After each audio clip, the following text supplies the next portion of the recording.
Coming up on today's show, it's Thanksgiving. No turkeys this year. ThomaHawk steaks for everyone. Mike Evans joins the show to talk Jameis Winston, Bruce Arians, and being a 6'6" baller, just like us, Hawk. Pro wrestling heartbreak, school bus backpack beatings, and we decide what the best holiday of the year is. Spoiler alert, it's this one. All of this and much, much more on another Macy's Thanksgiving Day Parade award-winning episode of the ThomaHawk Show.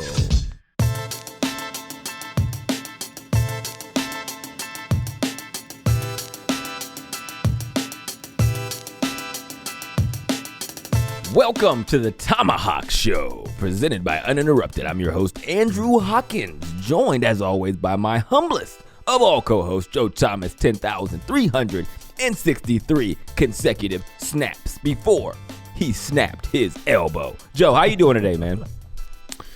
I was doing good until you tried to steal my shtick. My bad. Now I'm feeling slightly offended. Cease and I don't desist. really like it very much.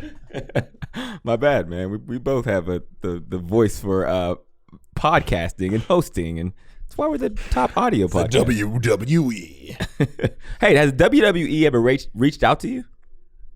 They actually did. It's funny you mentioned that. When we were in Cleveland, they reached out to me and asked me about doing a little thing, and they're not ready to announce it just yet, but there's some little thing in the works. I mean, I would be lying if I said I'm currently a huge WWE fan. Yep. I was as a kid, like most kids. Yep. You know, I grew up with The Undertaker and Ultimate Warrior. Oh, you grew up with those guys. That's cool.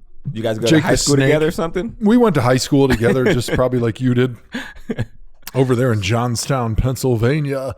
But I was kind of interested because I think even though I'm not a guy that sits down on the couch and watches it right now, I think it would still be interesting to be a part of the entertainment side of the show. Mm-hmm. And I think it'd be kind of fun. You know, it's a little bit of football, a little bit of Hollywood flair and performing arts.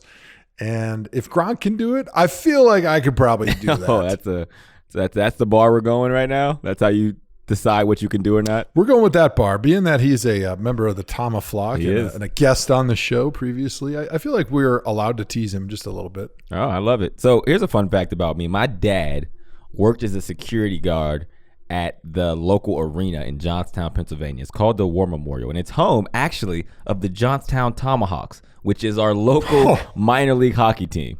That's a true story. Way. Yeah, so they play at the War Memorial, and my dad was a security guard there when I was a kid. And as most males in their mid-30s, when I was a kid, I loved wrestling, right? And it was the dopest thing ever. So my dad, when the WWF, or it might have been WCW at the time, or whatever it was. WWF probably at the time. WWF. They would come to town for their show. I got to go backstage because my dad was a security guard. And I remember the first time I went back, and Shawn Michaels and The Undertaker were just sitting there talking, and I think The Undertaker was actually smoking a cigarette. And I was like, my heart was broken because they were beefing in that show, and I'm like, why are they friends? Why is everyone just back here talking? At this time, I thought it was real. I didn't get that it was just entertainment. So it was like seeing your dad take off his Santa Claus outfit, and where he thought he was doing me a favor, he actually ruined my childhood.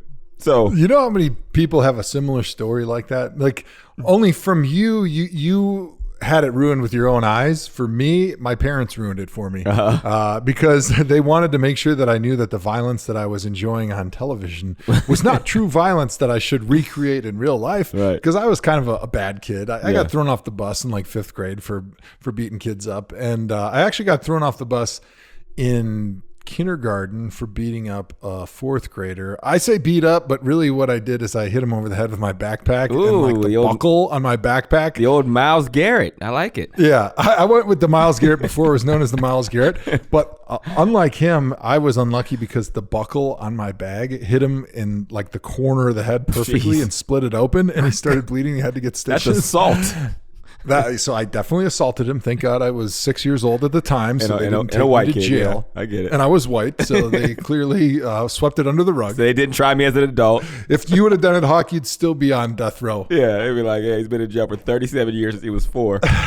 We're not pardoning him, no way. Like, that dude deserves it.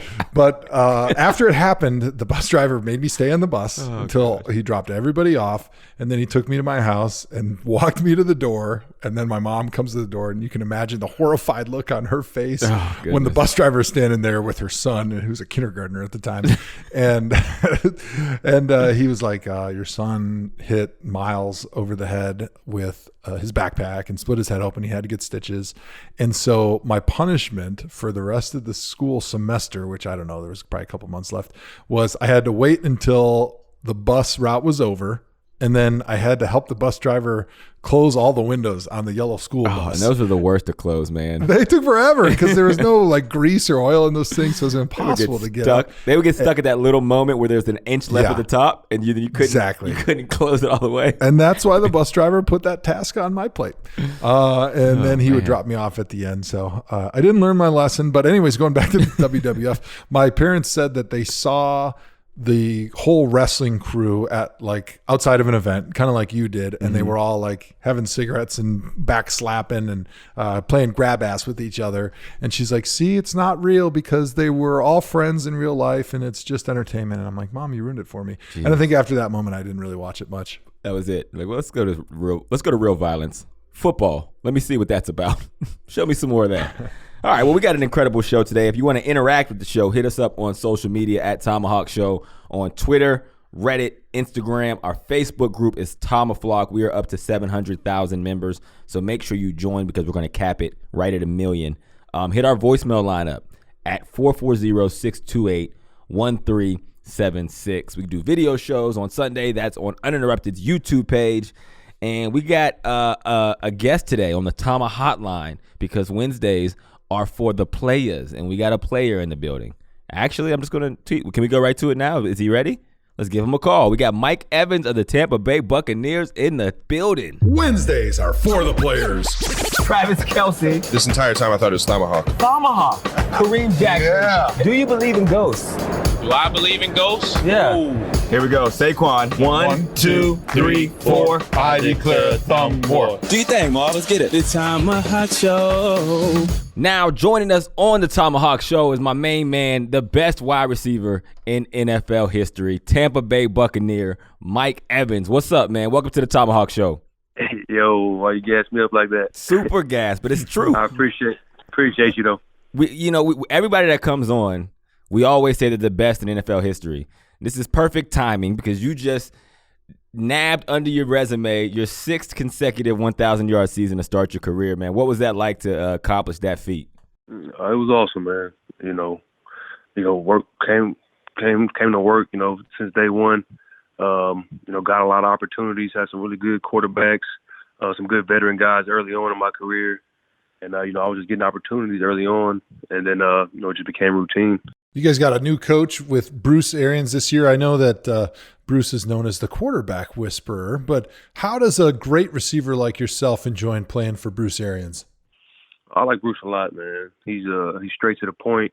He has a lot of swagger for a coach. He understands us. If we're beat up one week, he'll look out for us in that week of practice and, doing things like that. And, we really resonate with that, and we appreciate him for that.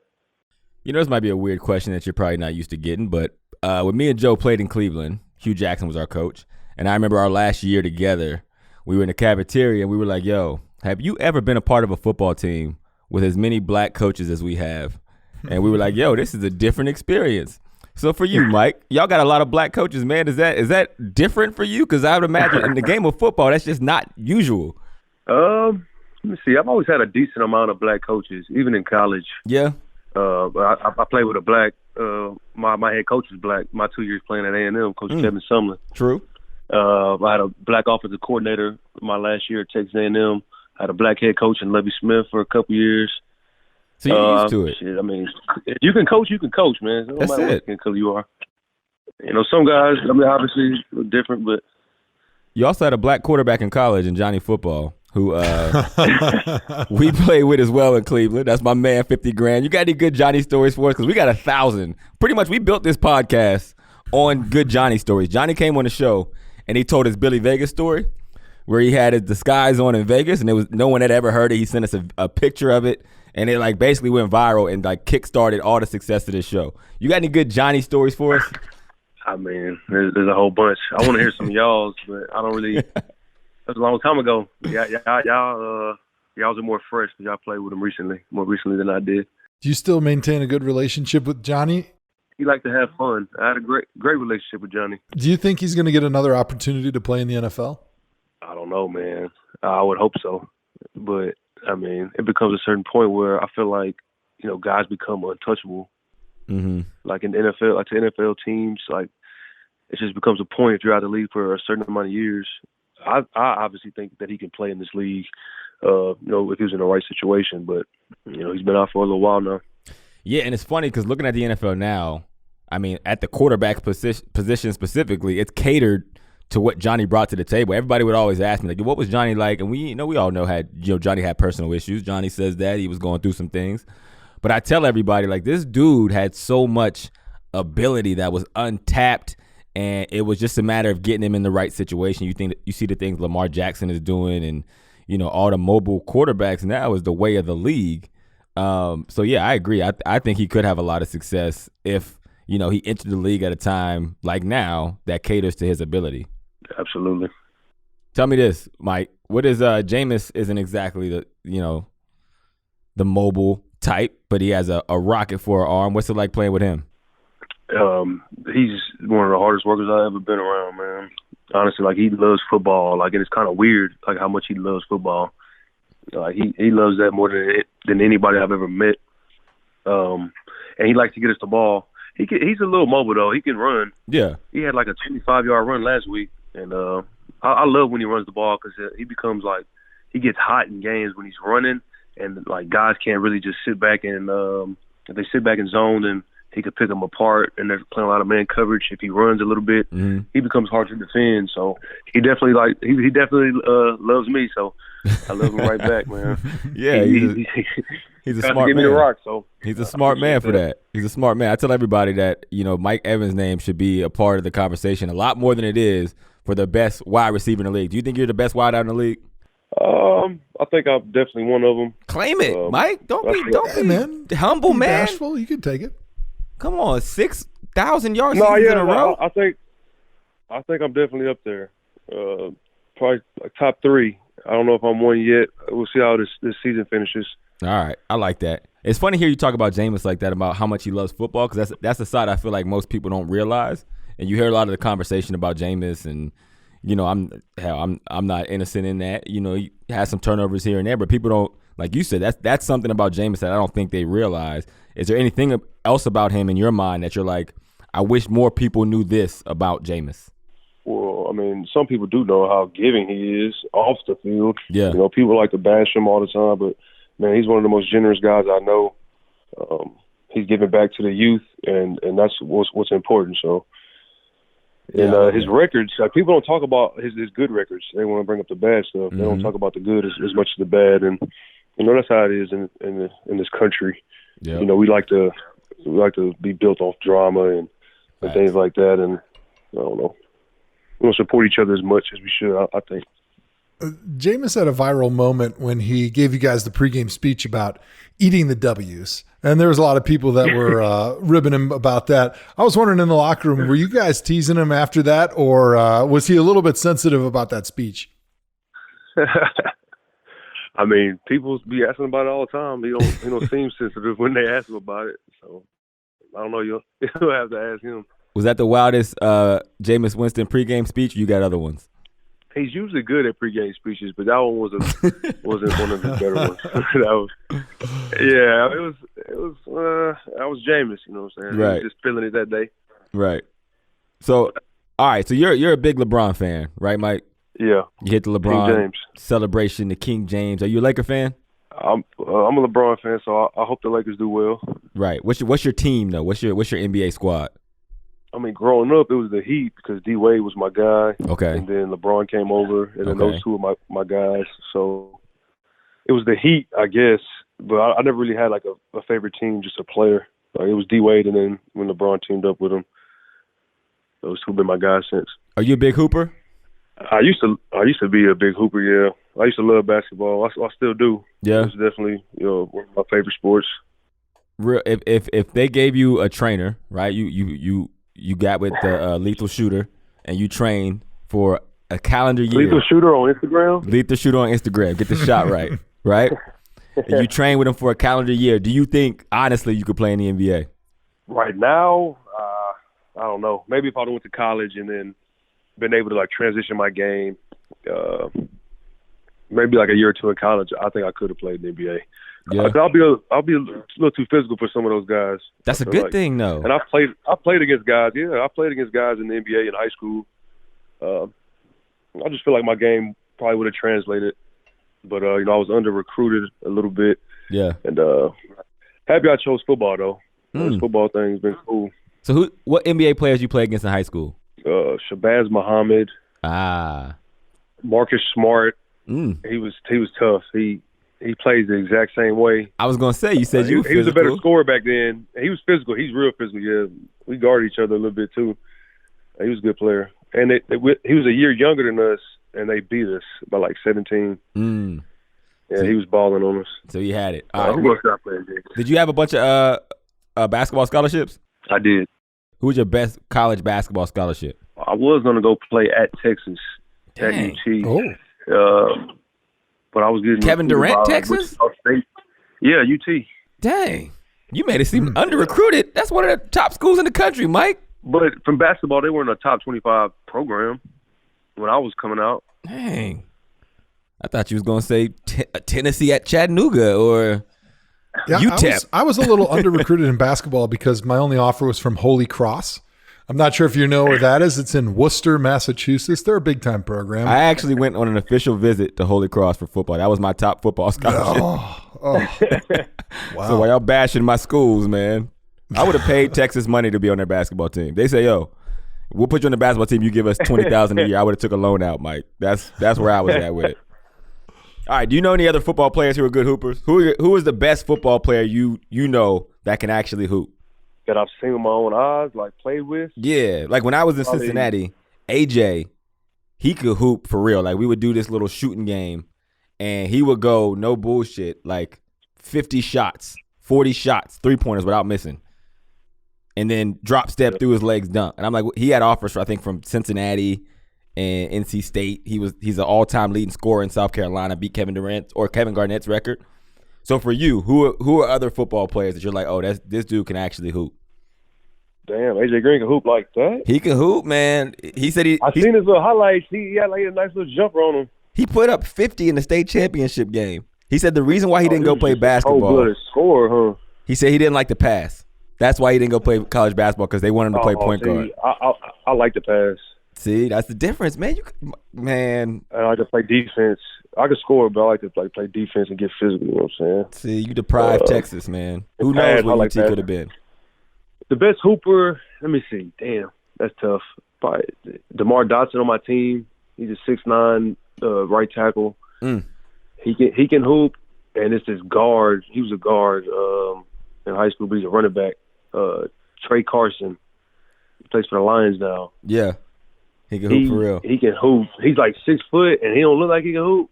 But man, he got handles. He could finish. Yeah, he shoot. Yeah, he nice with it. I always thought I could hoop until I played with real hoopers. Like when I got to college, because we're all good athletes, right? So in high school, we were all the man in basketball. So I got to college and I was playing at the rec. And it was tall cats, man. They like Mike size, 6'6", 6'5", 6'4". And I'm like, damn, y'all are pretty good, man. I'm like, what's your record? They're like, we don't play on the basketball team. They were just regular students.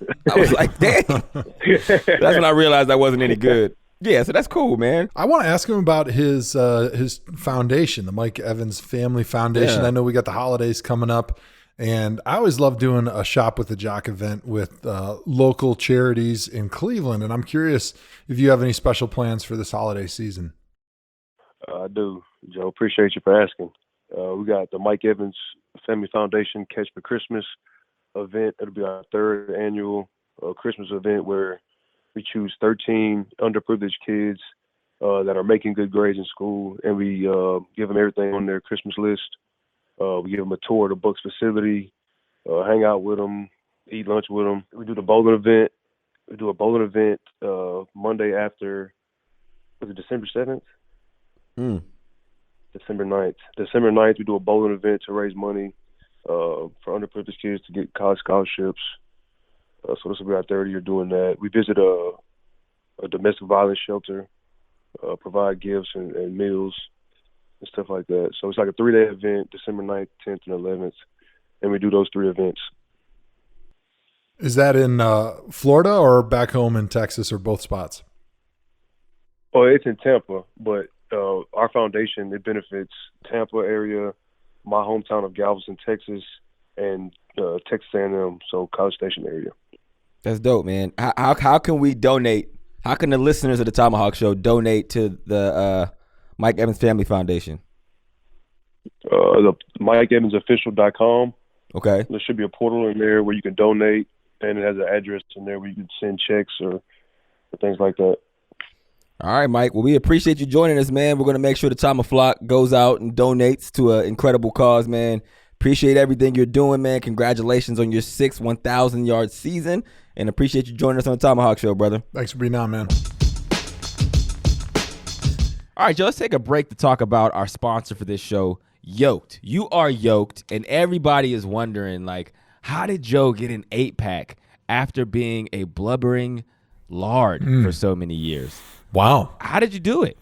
Now that you've destroyed my ego, that's okay. But I will tell you something. I've been on this product called Yoked for about 6 months now, and I've been a guy who was always a protein supplement guy. So throughout my whole career, going back to college, I was always a protein guy, right? And protein's great. It helps with muscle synthesis. It helps build muscle. It helps preserve muscle when you're exercising. But this new product called Yoked is really cool because it is not a protein supplement. It's not a protein replacement. But what it does, it actually makes your protein shakes more effective. It works in your stomach with the protein that you're ingesting after you work out to make your protein better. So you build more muscle, you preserve your muscle if you're in a deficit, and it makes you yoked like me. So if you ever get your ass off the couch and get yourself some Yoked, this will make your protein supplements better and your 8-pack harder. All right, I like that. How does it taste? Because that's always my thing when I'm putting things in my body to make sure that I look like a Greek god, because I'm going to get fat. It's just going to take time. I always wonder, does it taste bad? How does it taste, Joe? Yeah, you know what? It's awesome because not only does it taste good, but because it is made from fertilized egg yolks, it has a creamy consistency. You know, like the delicious part of a malted milkshake or a shake is if you ever put a raw egg in there, it's because that egg yolk makes a creamy consistency that's delicious. So it actually takes your protein shakes, which are pretty decent, but can be a little bit gritty sometimes, and it makes them creamy and smooth, much more like a milkshake, and it's delicious. My kids love it. So it actually not only makes your protein shakes better for you, but it makes them taste better also. Awesome. I love that. Listen, we are giving all of you listeners an exclusive discount so that you can try Yoked for yourself. Head over to Yoked.com and use code JOE20 at checkout for 20% off of your order. And if you order from Yoked.com, you will be entered into a sweepstakes to win an all-expenses-paid trip to the Rose Bowl in Pasadena, California on January 1st. So use the JOE20 promo code for 20% off of your product at Yoked.com and have a chance to win a once-in-a-lifetime college football experience. Go get that muscle. All right, shout out to Mike Evans for joining us on the show, man. We got the entire squad of the Texas A&M 2013 team now. We've hit the entire squad being Mike Evans and Johnny Manziel. So they've all joined the ThomaHawk Show. All the important guys. Exactly. So that was awesome. He really perked up about basketball. So now I want to see what his game is really like. Because Joe always says he was good at basketball, but I know there is no way those stiff-ass knees were actually good in the paint. There's a reason that they're stiff-ass knees is because I was playing 4 basketball games a day from the time I was 7 through the time I was 17. So I lost a lot of cartilage on the hardwood, if you know what I'm saying, man. I feel you, bro. I feel you. All right, so we're going right to our Thanksgiving-themed Pick 6. 1, 2, 3, 4, 5, 6, 6. This is Pick 6. There it is. All right. When Pick 6, we have the entire ThomaHawk submit the topics that we're going to talk about. John's going to tee them up, and me and Joe will do our thing, baby. So our first question comes from Twitter. Adam Bays 3 asks, what's your favorite Turkey Day tradition? Our family used to play touch football in the yard, and that usually turned into tackle. Joe, you got something for that? I always used to play a turkey bowl with friends, and it was always Detroit versus Green Bay because for some reason I had a bunch of friends that were Detroit fans even in Wisconsin, and the rest of us were Packer fans. And so we'd all pick one player from the team, and then we'd be that guy, and we'd try to get the jersey. And then we'd always play against each other, and it was usually an epic game that never ended because you just play until you got really tired, and then you went in and had a delicious Thanksgiving meal with the family. So that was always fun. Yeah. And we also played an ice bowl. That was even more interesting because usually there was a lot of ice and snow on the ground, and we'd always play that on January 1. But I think that's pretty typical. Most people kind of played like the old turkey bowl with friends and family on Thanksgiving Day. The year I retired from the NFL, I tried to go back and play in the turkey bowl back home, and they wouldn't let me do it because there was a rule while I was in the NFL that no professional athletes were allowed to play in the turkey bowl. So the year I retired, I tried to go play, and they still blocked me. So it's kind of messed up. This is your family game? Not my family game. This is like there's a turkey bowl in our city where like a lot of like the guys from all the different high schools come together and they play this big game, and they won't let me play. It's actually quite BS, to be honest, because now I'm just never allowed to play in the turkey bowl because I played in the NFL. It's reverse discrimination. It really is, truly and honestly. But yeah, our big family tradition was we would get together, usually at my mom's house or my grandma's house. We would cook these big meals, and we would have turkey, and we would have stuffing, and we'd eat macaroni and cheese and potato salad, and we just eat a really big meal every Thanksgiving. Pretty unique there. Thank you. Yeah, we like to mix it up.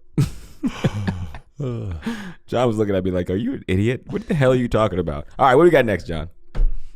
At Jacob Logan 2 from Twitter asks, is it acceptable to drink a Christmas ale at a Thanksgiving dinner, or is it too early? I've never had a Christmas ale. I've never had a Thanksgiving ale. I've never had a Valentine's Day ale. I've never had the only kind of ales I've had are the 16 that we had in Cleveland, me and Joe in 2015. We had a bunch of those kind of ales, but I've never I've never had like the beer ale. I have no idea what that even means. So yeah, Hawk's not a big beer drinker. No, I will say the appropriate drink for Thanksgiving dinner is the 73 Kolsch by Great Lakes Brewing. Unfortunately, it has sold out in half the time that they expected. Wow. So you won't be able to buy anymore. So hopefully you have a few that are stocked up. But I will say Christmas ale is acceptable if the weather is cold enough. So if it's a cold Thanksgiving day, drinking a Christmas ale is the right move because it's kind of a heavier beer. It's got a higher alcohol content. It's going to warm you up. But if it's a warmer Thanksgiving day, then you want to go with something a little bit lighter because it's not really officially Christmas season until Black Friday.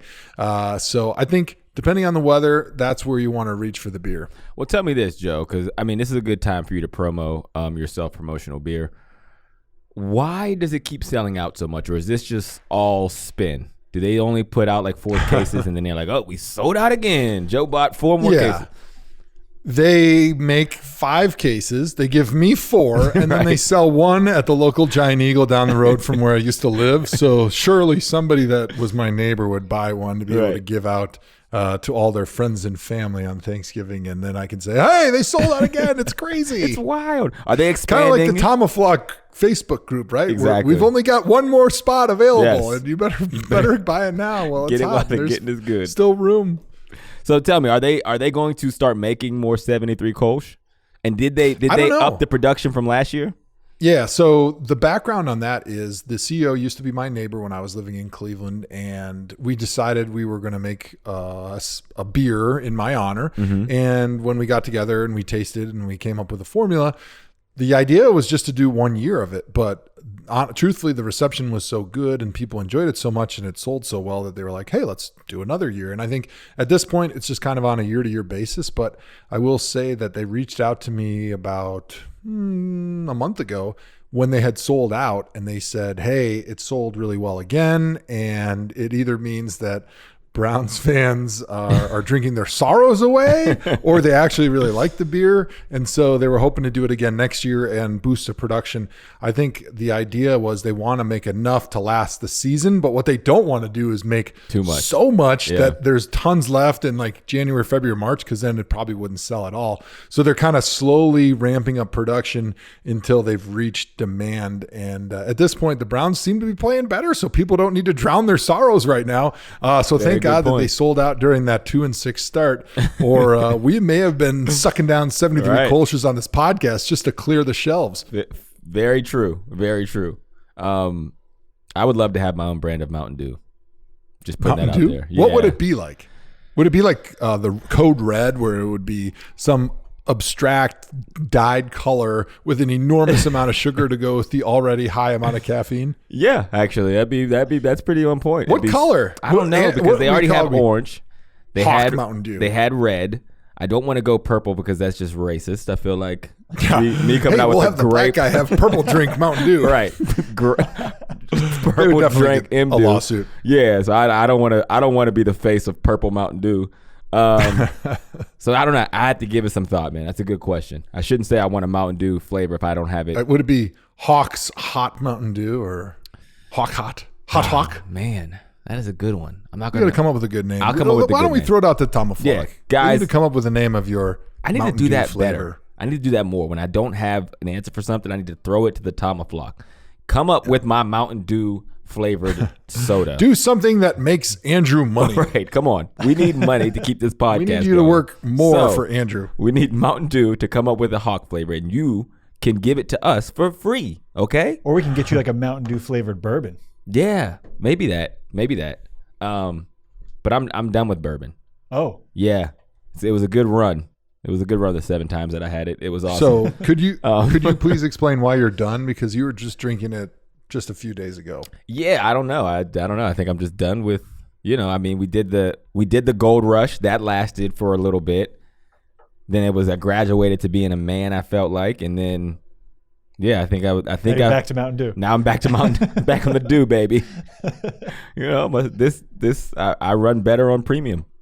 So I got to ask you then. So what are you guys doing for Thanksgiving? Because I imagine you're going to do something, and you're probably going to enjoy some type of alcoholic beverage. I'm guessing. I mean, maybe you should start transitioning to red wine. I know LeBron was a big red wine guy. I'm sure he could hook you up with some good deals. He's got some excellent vineyards. I heard one of his favorites is Miacamis. I think I'm saying it correctly. I've actually drinking a few bottles. It's pretty fantastic stuff, and so I'm sure you could get like the excess stuff, like the stuff he doesn't want, the stuff that's expired and it's no good anymore. It's like 100 years old and it's all dusty and bitter. He'd probably give you that stuff. It's got alcohol, and I know your taste buds can't differentiate. I just intercept everything that's sent to LeBron James at the Uninterrupted office. When they address something to him that he's not expecting, I just take it home. So I have a lot of really cool stuff, and I have a lot of like kids cards and momentous and jerseys that people send off. I'm kidding. People are going to hear this and be like, oh, that's really what happened. No, I don't intercept things that are sent to LeBron James. But I also don't drink alcohol on holidays. So I'm not like, it's not like, oh man, it's a holiday. Let's get lit. But you know what I didn't know? I didn't know the night before Thanksgiving was the biggest bar night of the year. I had no idea. I did not know that was a thing. And maybe it's because we always are playing football during Thanksgiving that why would I understand that? But I didn't know that. Did you know that, Joe? I did, and the reason is because you sell everybody comes back home typically, and so especially for college kids, they haven't seen a lot of their high school friends since they went away to college typically, and so this is their opportunity to like go out, have some fun, because usually Thanksgiving Day you're kind of spending it with your family and your friends kind of at home, and you're kind of enjoying the sights and sounds and the aromas in your own home on Thanksgiving Day. But you never answered the question about what is the Hawkins family going to do for Thanksgiving? Oh, so what we're going to do. So everyone's going back to we're going to be in Ohio. It's weird because it's like I'm not, it's not weird. I wasn't raised in Ohio, but I tell everybody I'm from Ohio. My wife is from Ohio. my brother played at University of Cincinnati, for the Bengals for 6 years. I went to Toledo, lived in Columbus, Cincinnati, Cleveland. My sister lives in Columbus. So we're all going back to Ohio, to my sister's house. And yeah, it's going to be a Hawkins family reunion. We're flying the kids back, and it sucks going back across the country. Every time me and my family go somewhere, it is so expensive. Now I realize why parents never take their kids places, because that costs so much money, man. It's like 5 plane tickets there and back. There is nothing more exhausting than flying with little children. Oh my God. I would say between the ages of 9 months and like 3 is a 22. nightmare, because they first of all, they don't listen to anything. And then second of all, you can't get them to watch like an iPad or a phone or something like that to kind of keep them entertained. And so if you can't do that, you're literally entertaining them in a 2x2 foot square for the length of the flight. I'll tell you, the worst flight I ever had, and this is where you can start feeling a little sympathy for me. It was coming home from the Pro Bowl in Hawaii. Oh, man. We had my daughter, Logan, who was my oldest at the time, and she was like 16 months or something like that at the time, maybe. So she was old enough where she was whiny and wanted things, but she wasn't old enough to punch. She was 11 months, so she wasn't walking, so she was just crawling. So you couldn't let her like down on the ground. And she was whiny enough that she needed things and you had to give it to her. But she couldn't sit there and watch an iPad or like anything. You couldn't entertain her whatsoever. Right. So for the entire flight, because we took the red eye from Honolulu back to Chicago, which is like 8 hours. The entire flight, the 4 of us, it was me and my wife and her parents on that flight. And we had Logan would sit on your lap and you had to bounce her continuously for like about 20 minutes at a time. And when you'd stop, she would instantly start crying, and then you'd have to pass her off to the next adult. And granted, this is an overnight flight, so it's the middle of the night. And so when it was your turn to do 20 minutes of bouncing, you were like dreading it as if the plague was coming. It was the biggest nightmare of a flight that I've ever experienced. Everybody just passing around a baby, sleepy, dog tired in the middle of the night from Hawaii. That does sound like it was horrible. Yeah, that's terrible. I mean, my kids, sometimes they so have fun with that when you thanks. Going back to Ohio. Appreciate it. It should be awesome. All right, what do we got next, John? Ken Billick says on Facebook, I get it. In the 1600s, turkey was a primo meal, but why haven't we changed the centerpiece of this meal to something other than a bland bird, fillets, prime rib, something? He's on to something there, because I've never been a turkey guy. Totally on to something. I have like the smallest bit of turkey on Thanksgiving because it's a little dry. I'm not going to lie. It's not. I have to dress it up with all kind of sauces and ketchup because I'm 6. But yeah, I'm not a big turkey guy. We should all do tomahawk steaks for Thanksgiving. Ooh, little foreshadowing. You like what I did there, Joe? We should tomahawk steak it up. The centerpiece meat should be changed. Who cares about the turkey? Like, give me a head. I'd rather have a cheeseburger, to be quite honest. Are you fully teasing something that you would like to share with our viewers? I'm just saying there may be a pilot for a tomahawk cooking show dropping this week. I'll just put it that way. All right, we'll just put that out there. Tomahawk chef meal coming soon. I do like this take though, because it is funny that turkey is one of the cheaper meats, but it's not as tasty as a chicken. But chicken's sort of like every day. I feel like the only reason you still eat turkey is because not a lot of people eat turkey on a regular basis. So when you're going to have a holiday, you got to do something special. But I will say, I'm going to do turkey this year in a sous vide, and then I'm going to finish it in the oven under a broiler. And I practiced last week because I'm a little nerdy about it, and I don't want to ruin it when the pressure is on. And I've never done it this way. So I'm going to do 4 turkey legs, and then I'm going to do 2 turkey breasts with the rib cage attached. Yeah. And so I'm going to do it in the sous vide, and then I'm going to finish them in the oven with the broiler. And I'm not going to lie, if you're worried about overdoing your turkey and drying it out, get yourself a sous vide stick. Anova is a great brand. I think you can get them on Amazon for like $100. And all you need is a pot and a plastic bag. And you put that sucker in there and you come back 4 hours later and it's the juiciest turkey of all time. And all you got to do is finish it either on your grill or under the broiler in the oven. And you will thank me because it will not be dry whatsoever. You won't need to slather it in ketchup like Hawk. You can just eat it like the meat just put it right in your mouth without any condiments. It's wonderful. You should definitely try it. Hawk, I know you're probably cooking the big feast for the family back in Ohio. Oh, you know me, man. I would highly recommend that sous vide turkey. Yeah, I'm gonna definitely try to cook a turkey in an SUV. That sounds like a good idea. Yeah, I mean, why wouldn't it be? You know, like you get a mobile oven going. Yeah, no, for sure. Got to get one of those SUVs that cook turkeys. Oven. Yes, all right, perfect. I'm with it. No turkey on Thanksgiving. It's settled. What we got next, John?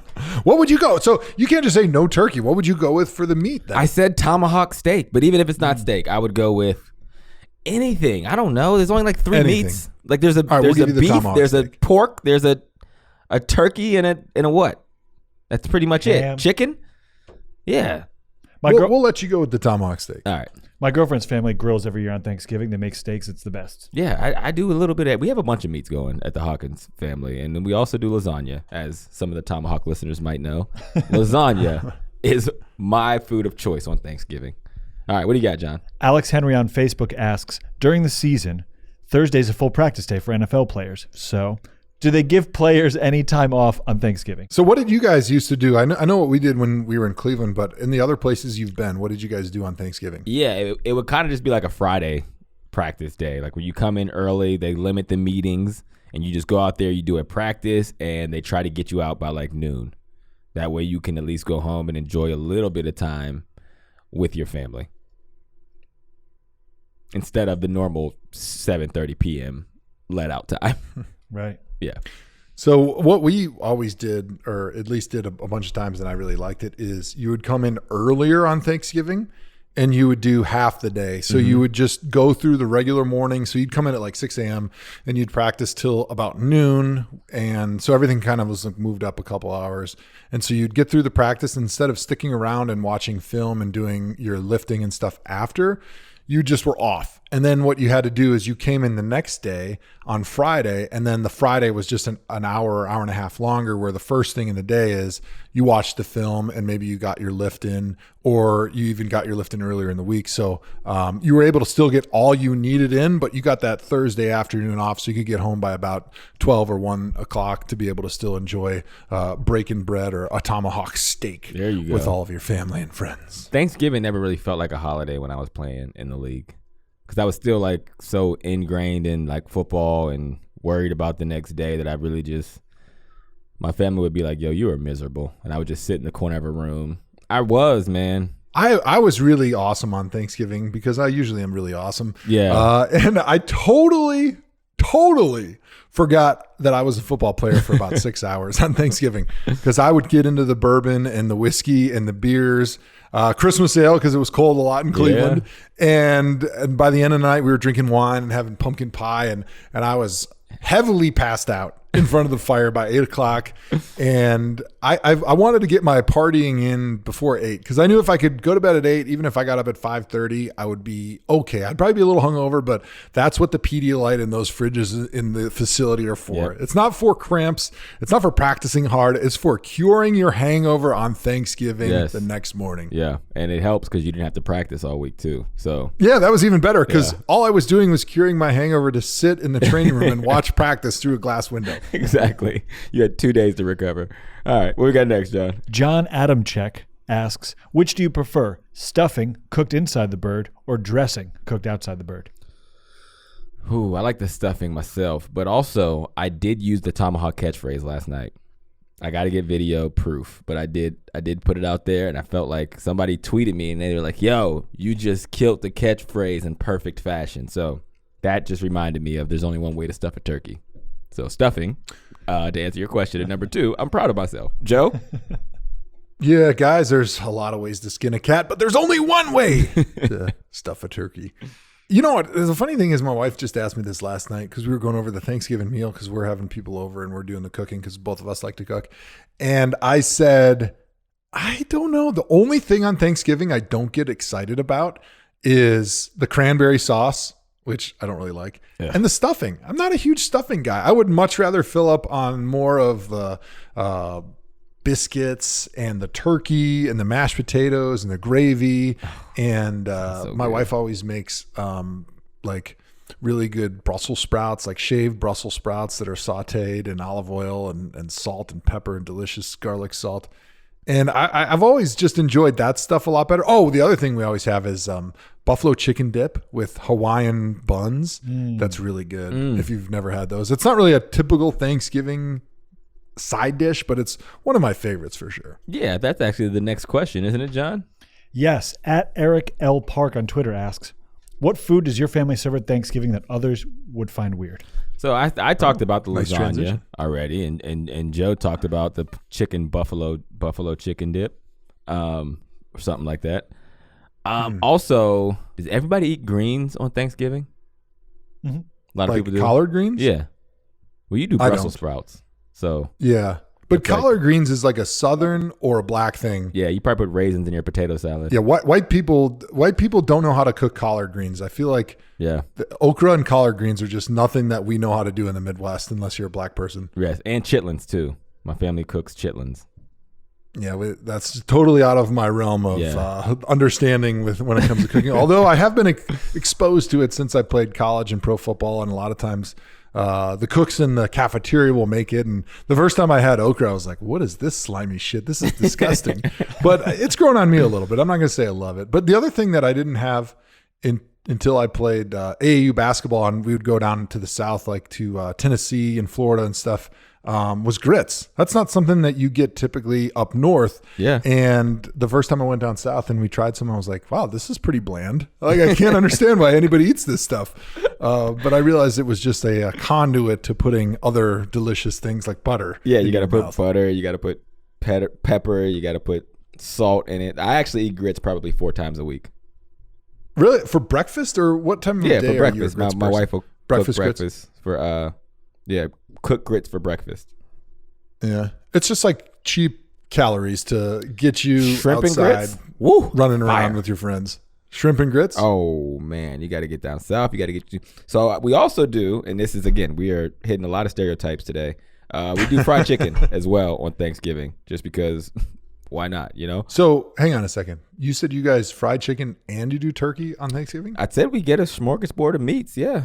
Wow. That's Yeah. impressive. So that way you have I'm a kind of choice. jealous. Yeah, it's- Everybody loves fried chicken. Let's be I mean, honest. come on, let's be real. You know, soul food is the only American cuisine that's attributed to the United States. The only cuisine attributed to the United States is soul food. I have a hard time believing that. I'm telling like, you, I look it thought up. barbecue, like brisket, stuff like that, was traditionally American. No, I don't know. I just seen that stat yesterday. So, What you were trying to say is you just made that up 5 minutes and ago. also, I'm the tallest man in the world. It's crazy. These nuts. facts are just unbelievable. All right, so I think that does it for pick 6. Am I right? We got an extra point. Let's kick it. We'll probably miss it, like all kickers, but go ahead. Extra point. Today's extra point comes from Anthony Lenos on IG. Am I tripping, or are Thanksgiving leftovers overrated? Wow, you really asked that question on my That's podcast. That's ridiculous. And Anthony Lenos, you can unsubscribe right now. I don't even want to hear your face or your voice or your name ever again. Leftovers are better than the original meal. Yes. The next day, Black Friday warm-up is better than the fresh Thanksgiving meal. So to say it's no, it is not overrated, because it's great on Friday. It's perfect on Saturday. Sunday, it's still good. Monday, you're pushing it. Tuesday, if you eat that, you're going to the hospital. But I go all the way to Wednesday. I don't give a damn. We've gone so far as to actually plan only leftovers to be eaten this weekend. Even though we're entertaining different group of people on the weekend than we are on Thanksgiving, we're just going to feed them all of our Thanksgiving leftovers because they're that good and they're going to enjoy it. The only item that I can think of that's not as good as a leftover is the rolls and the biscuits. Those, you want to have those fresh, hot right out of the oven, throw the butter on, throw the gravy, everything, the honey we do a little bit with the biscuits. you want those fresh, but everything else does better after it just sits in its juices and combines all those delicious flavors. And honestly, you can just take one giant Tupperware and put everything that you have in there and just spin it and blend it together and then heat it up in the microwave and then eat it for 4 or 5 days straight. And you're going to be just as happy, maybe even happier. There's not another time where you can just eat a full 10-course meal for breakfast and no one bat an eye, because I wake up Friday morning, it's 9 a.m., and I do a full dinner plate. Like, you know what? And actually, I have 2 on Thanksgiving. I eat, I take a break, I take a little nap, I get up, and I do it over again, and then I do it again in the morning, and I stash a plate because my brothers and sisters are savages, and they will eat all of that. So you have to stash one even for later on, or it will not be there. Bonus question for you guys. Goodness. Am I tripping, or is Thanksgiving the best holiday? Because of football, because of food, because of you always get Thursday and Friday off. Yeah, I mean, I used to say Christmas, but as an adult, Christmas is not fun. You lose a lot of money on Christmas, so Thanksgiving definitely is up there. Yep. No presents on Thanksgiving. No presents. I don't got to give anybody anything. We just have to eat really good and chill and watch football. That's all that's expected of me. Perfect. I'm going to go and say Thanksgiving is the best holiday as well. And Christmas is great, but like Hawk said, there's a lot of pressure around Christmas holiday to give the right gifts and all that stuff. But Thanksgiving is great because it's friends and family, and you're getting together. You're enjoying football. You're enjoying each other's company. You're eating great meals. You're drinking a good alcohol, typically, unless you're Hawk, then you drink Mountain Dew. But I was thinking, another holiday I love is the 4th of July, but a lot of times there's like too much pressure to like do outdoor parties and summer parties and stuff like that. And it's not as relaxing. Sometimes you wake up and you're tired and you're hungover. Whereas after Thanksgiving, you're just hungover because you've just laid around all day. So you can't possibly be tired. You can just be a little bit hungover. But the great part about Thanksgiving is because it happens Thursday and nobody really goes back to work until Monday. You got 4 days to recover before you're back at it in the real world. And so I'm not a shopper. And even if you are a shopper, most people are just shopping online on Friday anyway. So you got Friday to just chill. And then you got the whole weekend. And then Sunday again, more football games. Like, it has got to be the best holiday. I can't think of another one that's really that close.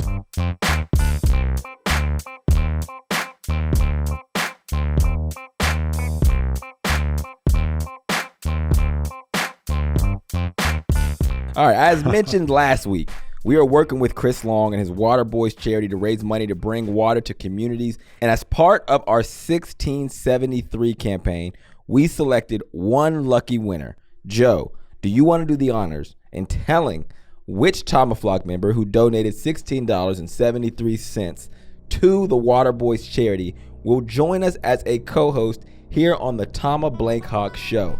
It's with great pleasure that I get the fantastic opportunity to introduce the new co-host of the ThomaHawk Show. Congratulations are in order to the one and only Johnny Rogers. You donated. You've been selected. Yes. Johnny, you will be joining us on the ThomaHawk Show in 2 weeks for our midweek show. Congratulations and thank you so much from all of us at the Waterboys Charity for making that commitment, making that donation to change lives in Africa. That's right. The Johnny Hawk Show, or the Thoma Rogers Hawk Show. We're not sure. None of those actually have a ring to them, but we'll figure it out, Johnny. Appreciate you donating. Appreciate everyone in the ThomaHawk who donated. We're going to have a bunch more opportunities like that to bring you on the show and actually just change the show. I like the name Coco Host, because I guess technically between us two, I'm the Coco Host. But regardless, here we are. All right, it's time to go to the catchphrase game. Was that a black joke? That was a black joke. We've had a lot this episode. I got it. Yep. It's been a very racist Thanksgiving episode we're dealing with here. We might get thrown off the Uninterrupted network after this one. Yes, we've been diving in a lot into the race bait jokes. All right, so ThomaHawk Catchphrase game. ThomaHawk Catchphrase game. Now I'm just taking my name out of everything. All right, there are multiple ways to skin a cat. Only one way to stuff a turkey. And you don't put a turkey in your band just because he brought his own drumsticks. Oh my goodness. Amazing. I don't know how I'm going to work it in, but I'm going to work it in. Joe, did you get an opportunity to work the catchphrase game in yet? We got to get it to Pat McAfee, too. Yeah, so I have not yet, but I'm working on a cooking video, a cooking segment that we're both doing for NFL Network, Tomahawk-based cooking show like we were teasing earlier. Mm-hmm. And I'm hoping to be able to throw it in there sometime when that show releases. It'll be a Thanksgiving show on Thanksgiving on Well, that makes sense. Twitter. Yeah, that makes sense. It'll be on Twitter. There will literally be over 3 million viewers. All right, so we're excited for that. It'll be a Thanksgiving show on Twitter, the Checkdown, NFL Network. There will be millions and millions of viewers to be able to dive into the catchphrase that we're going to use this week. Before we wrap, we've got a holiday voicemail we'd like to share. You know Rodgers and Brady and Mayfield and Wilson, Allen and Allen and Allen and Watson. But do you recall the most QB of all? Rudolph the turnover QB had a very crappy arm, and if you ever saw it, you would want to. There was another player. Rudolph called him bad names, so he hit him with his helmet. Now he's missing all his games. Then some loyal Cleveland fans believed what he did say. Rudolph, with your crappy arm, the secondary will make you pay. Then how the media lost it, pointing and calling blame. The NFL has no evidence if Rudolph said a nasty name. Go Browns. Oh, my gosh. Was that Johnny Rodgers? You know what I think that was? I think that was Myles Garrett using one of those voice-altering apps. We actually had no idea what that voicemail was before we played it. I feel dirty about that. I feel dirty. I'm going to tell you why. Because, at the beginning, Mason Rudolph was an easy person to not like or maybe pile on a little bit because he did instigate the fight and he was way out of bounds for trying to do the dirty work that his offensive line should do. And as a quarterback, you never start a fight with a defensive lineman. That's just bad practice. That's not understanding your role and having self-awareness of your own toughness as it relates to the people you're trying to fight. But at this point, he's played just miserably most of the season, and he played horrible again last week. His own team suspended him in the third quarter, and now he's dealing with he has become. It has gone so bad for him for 2 weeks that he is now a sympathetic character, and I refuse to jump on board and pile on top of him at this point because he is a human being still. He's had a bad go. I don't know all of his background. I don't know him at all, but I'm not interested in piling on anymore. Although that was a funny voicemail. It was a funny voicemail. Again, that wasn't me or Joe's doing, but we don't pay all the bills here. Producer John does. He's had blame John. He's had a rough go specifically in the AFC North because versus the Baltimore Ravens, he got knocked out by Earl Thomas. Versus the Browns, he got hit in the head with a helmet, and versus the Bengals, he got suspended by his coach for his questionable quarterback play. So he clearly has a self-awareness issue because if you remember the hit against the Ravens with Earl Thomas, he ran in there straight at Earl Thomas like he was staring down a locomotive, and he just threw the ball running right at him like he was the biggest human being on earth and that it wasn't going to hurt. And Earl Thomas took his head off. And it was a legal hit. I think he may have gotten fined because of how horrible the outcome of the hit was, but it wasn't like it was late or dirty. I mean, Mason did it to himself by how he approached the line of scrimmage, acting like he is 10 foot tall and bulletproof. And I think that was the same thing that happened with Myles. He was a big guy for a college player, but now he's in the NFL and these boys are real. They're bigger. They are very tough and very strong. And when they hit you, it's going to hurt 10 times as much. And honestly, when I think back to like, why did Johnny struggle when he first got out there is because he didn't realize that he's not fast compared to the guys on the field anymore. In college, you're faster and more athletic than those guys, but you try to pull that stuff against pro athletes, I mean, the defensive linemen are as quick and fast as you, and they're going to tackle you when you try to pull it on the RPO or the zone read. And you got to learn to play differently when you're in the pro game. And the same thing goes with Mason Rudolph. You're not the biggest, toughest guy in the field anymore. You need to learn to play differently. And that's part of the reason I was so wrong on my Lamar Jackson takes, because I didn't think he was at such an elite level athletically that when he got out there against pro athletes, he was going to make them look like fools. But he has. Right. And so it's opened up the ability to grow on the job as a passer, which he has because of his calmness in the pocket, his ability to deliver the football, but also he's so explosive as a runner. Teams are so afraid of it. And Hawk's looking at his notes going, what the hell are you talking about? No, I'm looking at my not a Lamar notes. Jackson take. Well, that's my Lamar Jackson. I'm going to call that's out how Mason Rudolph and Lamar Jackson are actually related. Yeah, this is our new podcast called Cross 7 Degrees of Separation. Well, I think that does it for this ThomaHawk Show. Joe, final thoughts. My final thoughts is not exactly a thought as much as a quick question that I wanted to ask Hawk. What is the dessert that you are most looking forward to on Thanksgiving? I am a chocolate cake kind of guy. Yeah, I like the chocolate icing on the chocolate cake. Keep it simple. My wife does a great one, nice, juicy, and yeah, I also like apple pie a la mode. Those two. I was going to say, here's what I'm looking forward to, and this has been a family tradition in my dad's side forever. Give it to me. Is you always make pumpkin pie, of course, but you always make an apple pie. But you make more than enough apple pie for Thursday night. And then when you wake up Friday morning for breakfast, what you do is you take that leftover apple pie, you heat it up in the microwave, you put 1 scoop of vanilla custard on it, and then a slice of cheddar cheese.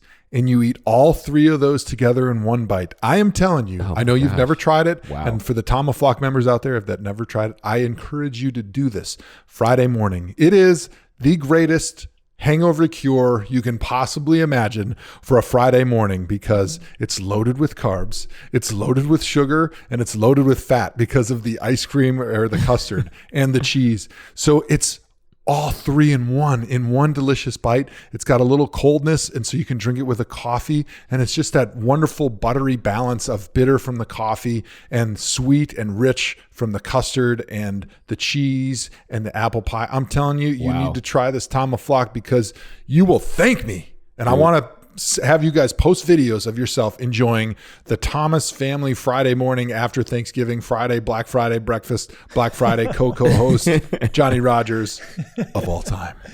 I don't know if my taste buds are mature enough for that. Also, I'm lactose intolerant, so it would get ugly for everybody else in the Thanksgiving Hawkins household. All right, that does it for this episode of the ThomaHawk Show. Joe, why don't you do the honors of taking us out? I would like to give a very Thanksgiving Joe Hawk yourself to all the members out there of the ThomaHawk. Don't forget your apple pie, custard, and cheese on Friday morning. Thank you very much.